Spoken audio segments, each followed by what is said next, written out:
Welcome to the Copper King Mine and Railroad. That's the opening line for my YouTube channel. The Copper King Mine and Railroad is this HO model layout, and it's based on the workings of Bingham Canyon Mine. On my channel, we talk about Bingham Canyon's history and the surrounding communities, and about this layout. At the end of each video, it says, "Keep Bingham's history alive." Now it's your chance to do that by purchasing my new Arcadia book, Bingham Canyon. It will be in the stores July 1st, 2024. In celebration of my new book, I'm posting a YouTube video each week of the 10 chapters that will be in the book, counting down 10 weeks until the July 1st release date. So come along with me and take a trip up Bingham Canyon. The YouTube video shows some of the images that didn't make the high standards of Arcadia book. It gives me an opportunity to show more of my photographs of Bingham Canyon and gives you a good preview what is in each chapter. I will tell some of the highlights from each area as we move up the canyon. This week is chapter 3, Dry Fork, so stay tuned.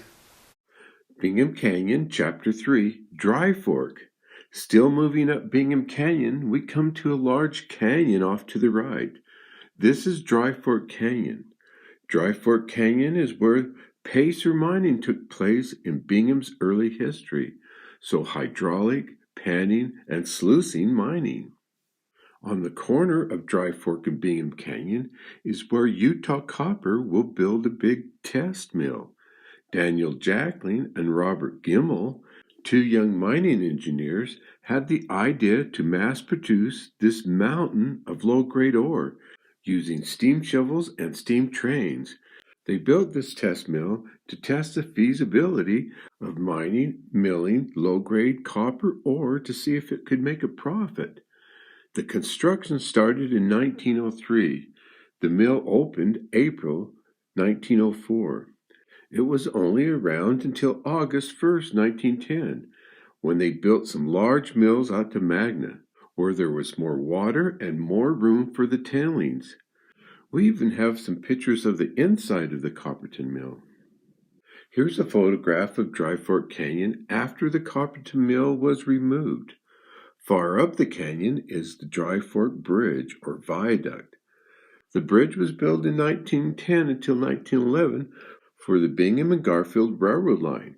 Utah Copper owned and operated this main line to the mills. The bridge was 670 feet long and 188 feet high. It was dismantled in 1944 after completion of the Cross Canyon Connection. The Cross Canyon Connection route was used until 1948, when they built the new Copperton Low Line that traveled through the Copperton Yard around the town of Copperton. Early Dry Fork Canyon was the home of the Dry Fork Dairy. The milk was delivered to the people who lived up in Bingham and the higher communities. High on the hillside on the east side of Dry Fork Canyon was the Dry Fork Cemetery.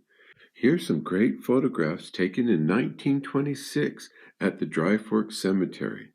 Now they are burying victims from that bad avalanche that came down Sap Gulch up in Highland Boy.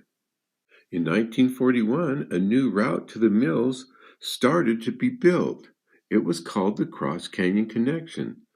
The mouth of Dry Fork Canyon will be completely filled in. They will also build 2 tunnels further up the canyon and then fill around them.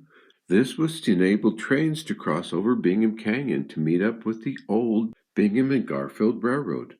The Cross Canyon Connection was completed June 1943. High on the east side of the once entrance to Dry Fork, they will start construction on a new train shop. This October 10th, 1945 photograph shows them starting construction of that shop. It was called the New Shops, or the Dry Fork Shop. Notice the remains of the old Copperton Mill, bottom right in this photo. Then more images show the construction of that shop. It was completed June 1947. The mechanics at the Dry Fork Shop repaired all the large roster of electric motors they had at the mine. They even went as far as rewinding the electric motors inside the locomotives. They also did all the repairs on the dozers and graders and large equipment used at the mine. Over time, all of Dry Fork Canyon will be filled in with waste rock. It was the home of the town's garbage dump. Around the shops in the Dry Fork area will become the boneyard for the old trains and equipment from the mine. So that's Chapter 3, Dry Fork, in the book Bingham Canyon.